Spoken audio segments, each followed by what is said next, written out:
This is brother. The printer is 6700DW. Now we install the toner bridge. This is the new toner bridge I just bought from Amazon. It's $160. Now I open it. You see, this one we need to remove this carpet, and this we just put down this. Before we install, we put here.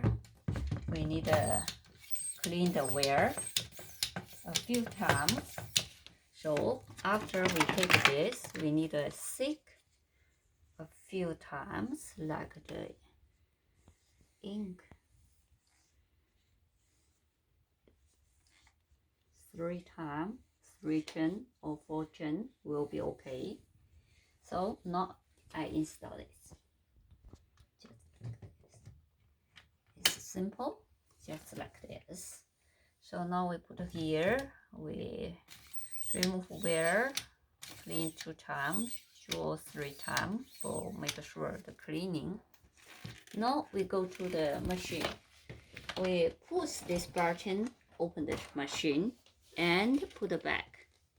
Look at me.